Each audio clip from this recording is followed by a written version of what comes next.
Welcome to Authentically Alexis, where we talk about neurodivergent brains and our beautiful differences. So I'm sitting here editing this video. Just a warning, don't take a shot every time I say Got my tea. Super important.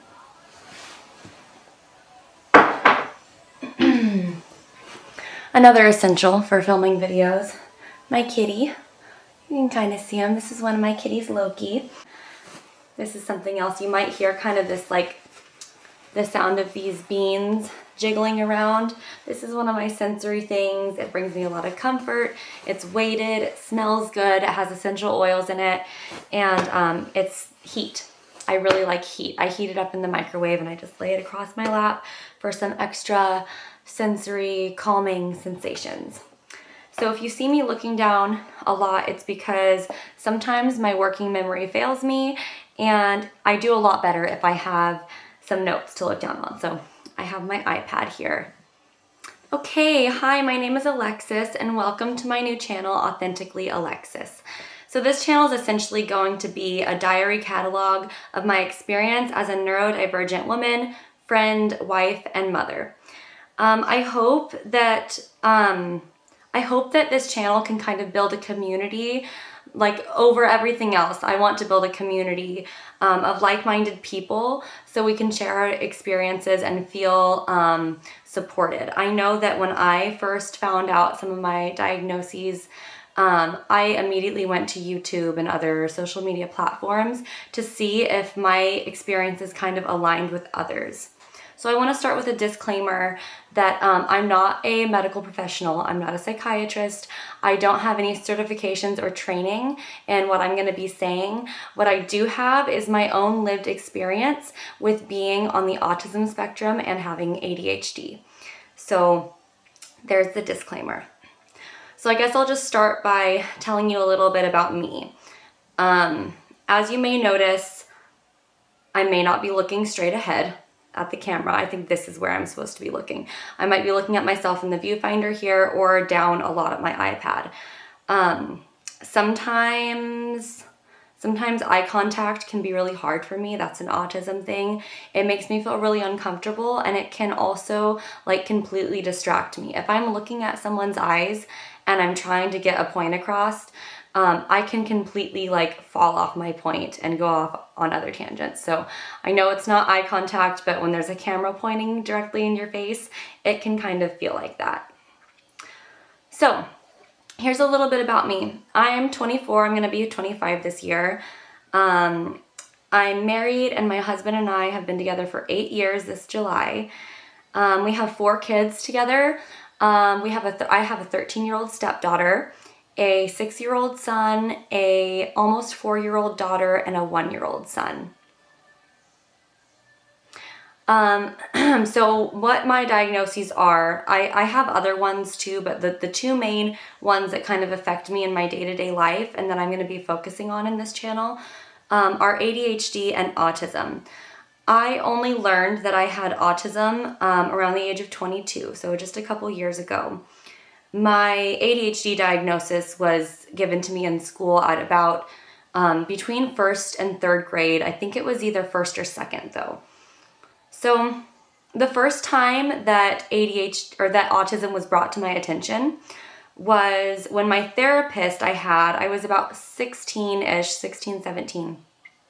And I was getting therapy for something else. I was diagnosed with CPTSD or complex post-traumatic stress disorder from things that happened in my teenage years. Now I know is actually linked to my autism, and that'll be talked about in a later video. So briefly, my therapist at age 16 had mentioned autism, specifically sensory needs and some stemming behaviors that I was exhibiting. We kind of thought that they were nervous tics, a lot of different facial movements. Again, another story for another time. But that was the first time that autism was brought up for me.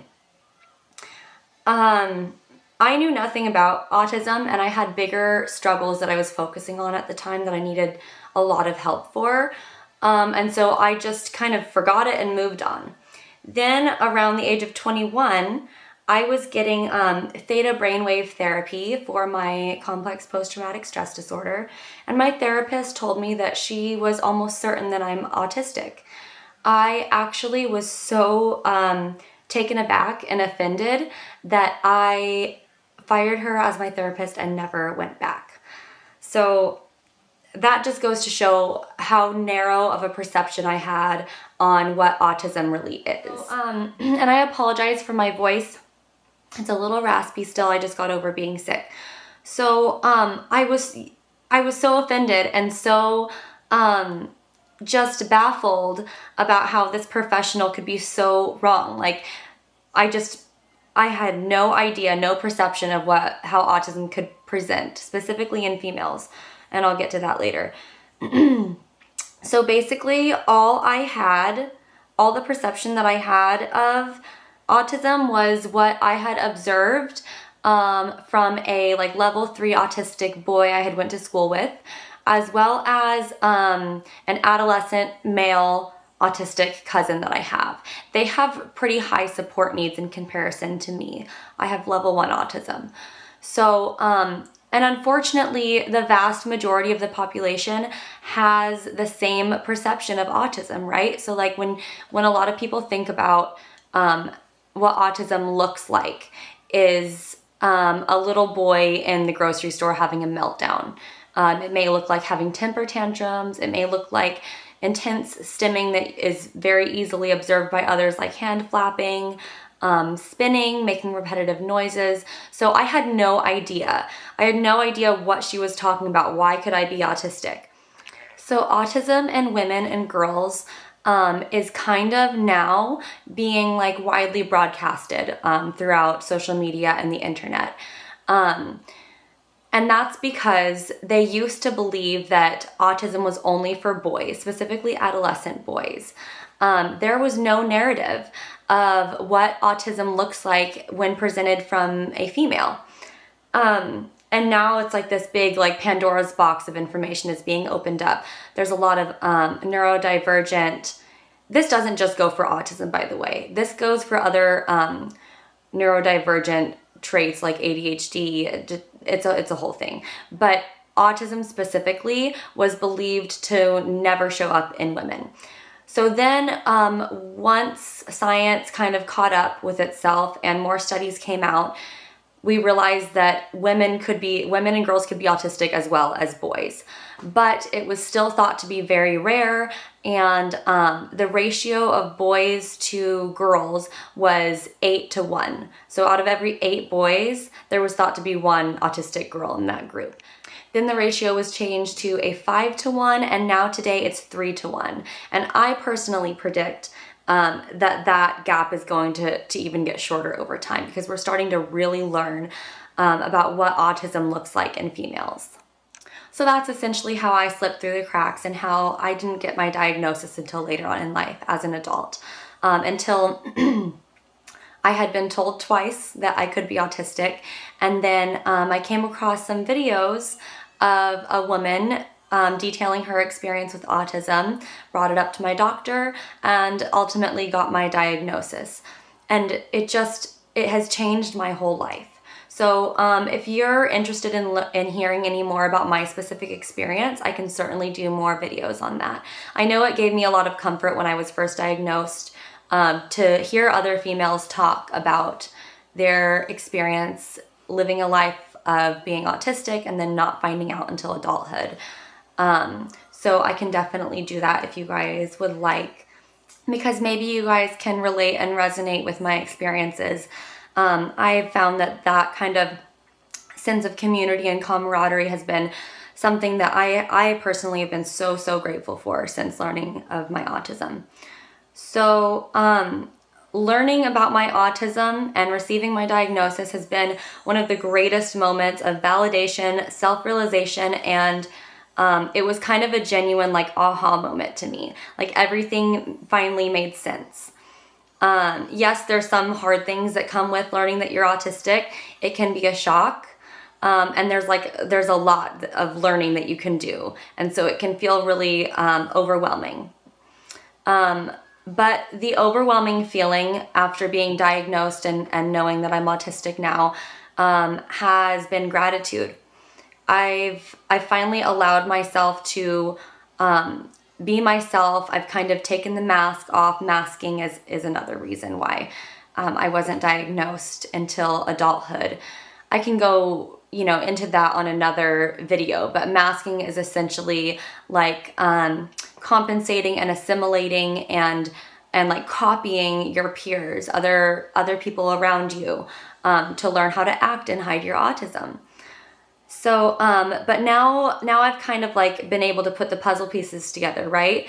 So once we learn about our autistic traits, it's like we can go back in time and like relive these certain moments and these exchanges with other people and these like snippets of time where things didn't really make sense to you, and now you're starting to see it through another lens, right? You have a newfound perspective. Oh, this is why I did that. This is why I said this. This is why I felt uncomfortable in this situation, or why I didn't fit into these boxes growing up. So it can be quite emotional, but I think some greatness that's came out of it, from my perspective, has been sort of developing this empathy and forgiveness and understanding of my younger self. Getting my diagnosis has been one of my, greatest, not achievements, but greatest gifts that I could be given, because after a lifetime of, or not a lifetime, but my whole life up until now of masking and not really knowing who I am, questioning what are my hobbies, like, is this really me, or is this just something that I've kind of copy and pasted from other women in my life as an effort to fit in? So briefly, I'll talk about like the reason why we do that. So the reason why this has happened, the reason why so many women are being diagnosed, even elderly women are being diagnosed with autism, and they went their whole lives, their whole childhoods without having any support, without understanding themselves, and with people around them not understanding them, is because of the DSM-5. So the DSM, I read about this all the time because autism is one of my special interests, as well as psychology, but I always get this wrong, so I'm gonna read this as I'm saying it. So the DSM-5 is the Diagnostic and Statistical Manual of Mental Disorders, and 5 is the it's the latest version of it.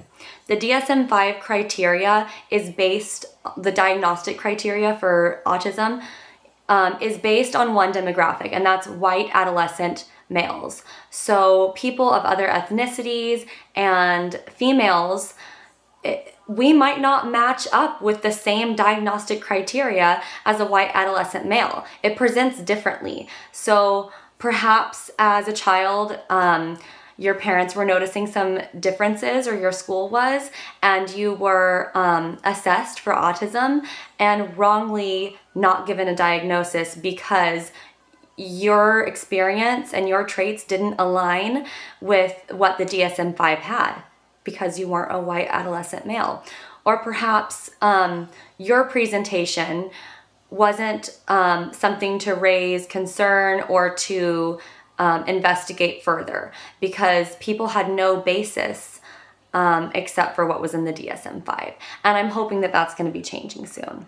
So sort of the three main kind of categories in the DSM-5 for diagnosing autism is that you have to hit certain markers in social and communication deficits. I recently heard someone say that it should be reframed as social cognition differences, just to kind of take away that negative connotation. A lot of these things, like in autism assessments and in the DSM-5, can be quite negatively based, and I think they need to be reworded. So that was the first one, social communication deficits. The second one is restrictive and repetitive patterns of behavior, being in routine a lot, that sort of thing. And then the third one is sensory needs. So as you can imagine, especially when it comes to social and communication deficits, it can be hard to have self-confidence because you are not fitting in or the same as like a certain group that you're trying to fit into, right? So the way that we communicate, the way that we perceive others, the way that we act during social occasions is quite different than the neurotypical brain. And that kind of looks like, not understanding exactly what people mean unless it's told very blatantly, like saying exactly what they mean. We don't really pick up on body language and other forms of communication very well. So we might think that a social interaction is going great, but really it's not going great. We're quite literal thinkers. So in an effort to hide that, even if you don't know that you have autism yet, is something called masking. Now there's kind of 3 variables when it comes to masking. So I guess the term is actually more, like the technical term is camouflaging, and the 3 variables of camouflaging are masking, assimilation, and compensation. So sort of copying people's facial expressions, copying their tone of voice, their mannerisms. As a young child, for me, it kind of presented as copying Disney characters. So, and then as I got older, when I would get friends, if I had a friend that was kind of a comfort to me and I felt close to, I would mimic everything that they did.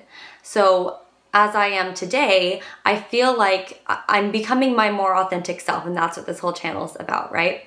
But as I am today, and I'm sort of learning to kind of take off the mask, I feel as if a lot of things about my mannerisms in social situations come from samples of what I've picked up from my other female friends over time.